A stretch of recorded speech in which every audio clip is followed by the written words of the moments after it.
Hello guys, this is Wonder Nanay. Welcome to my YouTube channel. For today, magbababad tayo ng lechon belly. Siyempre, dahil walang lechonan dito, siyempre, gagawa tayo ng discarding Pinoy. Diba? Yan. Ito yung ilat. Yan. Boneless siya.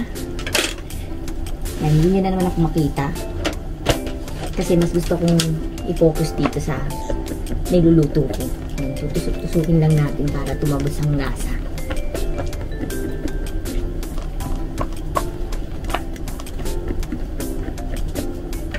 Guys, malaki. Pero hindi namin ito kakainin lahat. Siyempre, kailangan kong magbenta. Para may pangmukbang tayo ulit. Kukuha lang ako ng konti pangmukbang.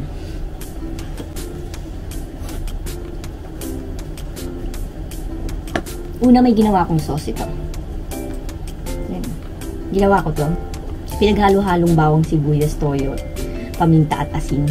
Wala, gusto ko lang. My own version, guys.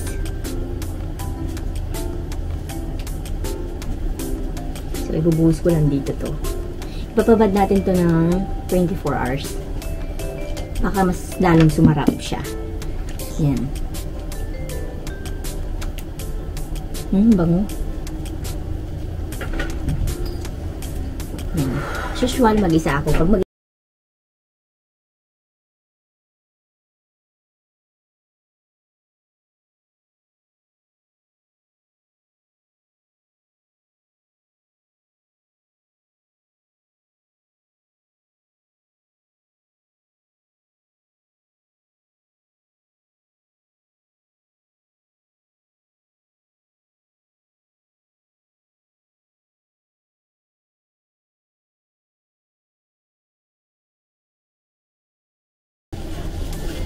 Pag message natin.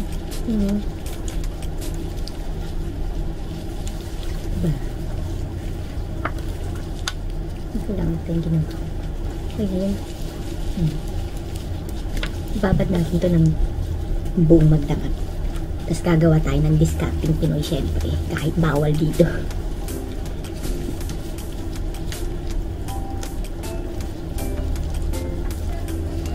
Yun na, pag mag-asawa, diba? Ma-open ko lang.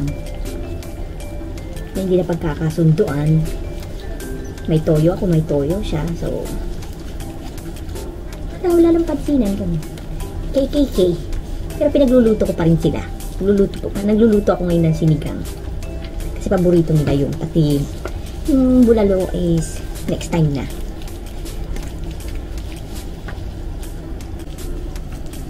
Tusugin namin para tumagos yung katas.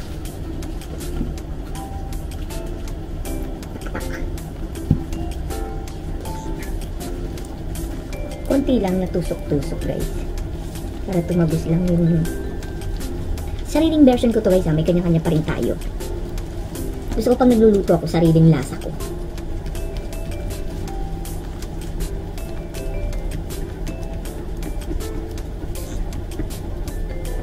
Yan.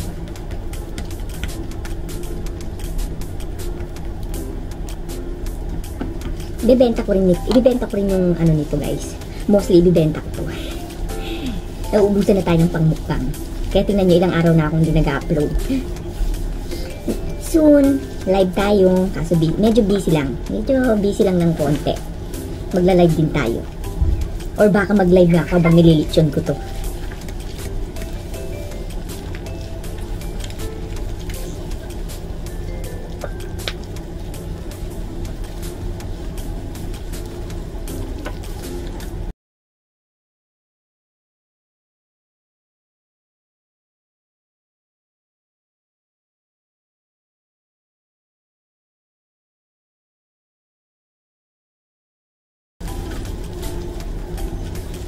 Yung ginagawa niyo din sa Pilipinas. Ako ito, naghirap din kami dito sa Japan, guys. Kaso kailangan bumangon. Sabi niyo na, discarding Pinoy na lang talaga makakapagpabuhay sa amin. Pahirapan din dito sa Japan, guys. Hindi porke nasa ibang bansa mabilis na lang. Pahirapan din ang hanap buhay. kahirapan din dito. Marami na nawawalan din ng trabaho. For now, wala rin po akong trabaho ngayon. Depende sa mga negosyo kung wala rin. Hindi pa makakasagot sa kahirapan sa buhay. But, laban lang. Hanggang sa, alam nyo na,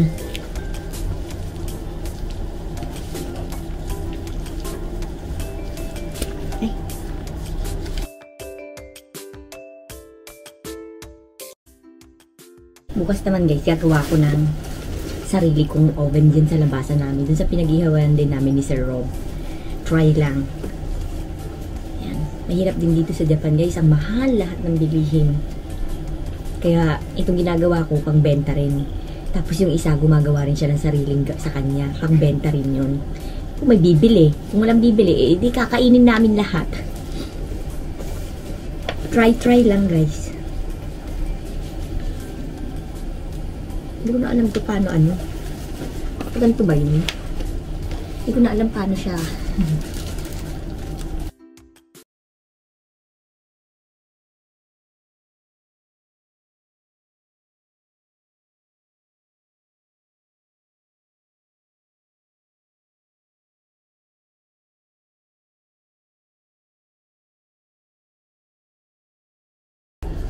Yan.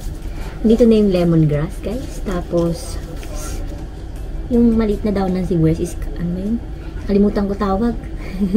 Kaya na naman bahala, ha? Makakalimutin ako, guys, eh. Pero naaalala ko naman yung mga ingredients na dapat kong bilhin. Makakalimutin lang talaga ako.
Siyempre, kahit magkaaway kayo, tuloy pa rin ang buhay at negosyo nyo.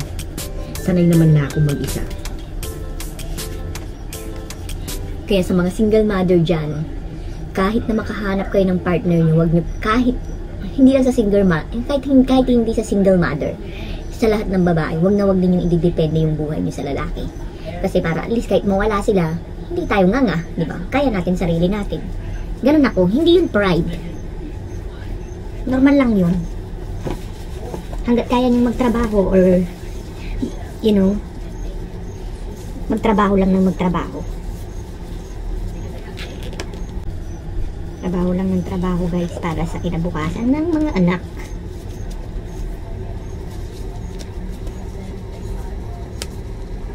Never kong dinipende yung buhay ko sa, kahit sa asawa kong nauna.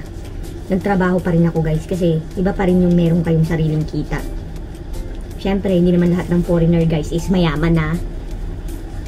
Siyempre, may kanya-kanya lang tayong pangarap. Pero minsan matutupad mo lang yung pangarap mo sa sariling sikap.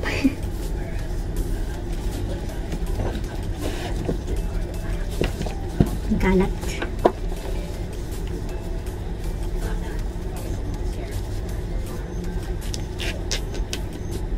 Buti na, tatali ko ng mahigpit.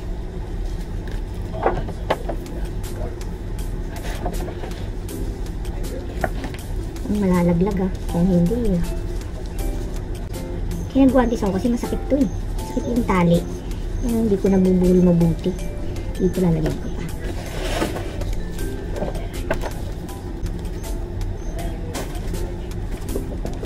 Diba nagkamay din ako, nahirapan ako magbuhol, lumidikit yung ano, pero masakit to, lumidikit yung guwantes. Kaya ko parang gamitin.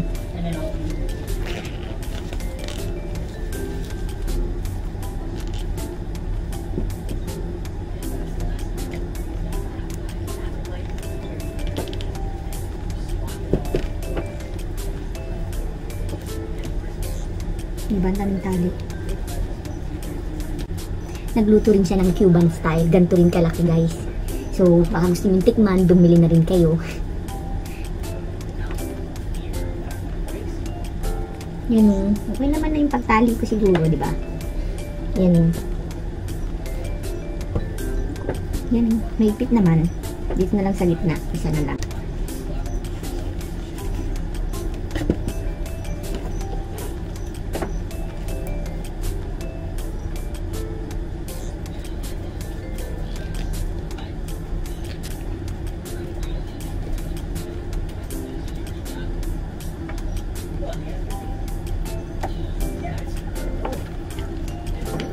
Ang bango, guys. Gusto ko nang iluto. Kaso umuulan. Kaya, tiis na lang muna.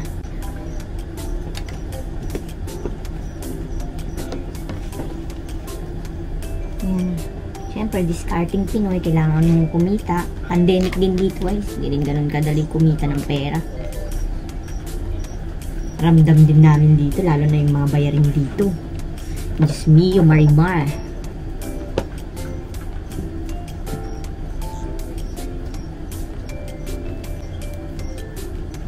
Yan. Kaya na yan. Lumutong ka, ha?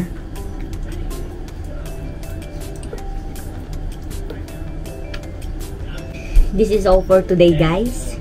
Bukas ng umaga, nag-prepare na ako ng pag-iihawan ko. But, lulutuin ko na to bukas. Overnight lang natin siya. I-overnight lang natin siyang i-marinate. Yan. Please like and subscribe. Sana may bumili. Bye!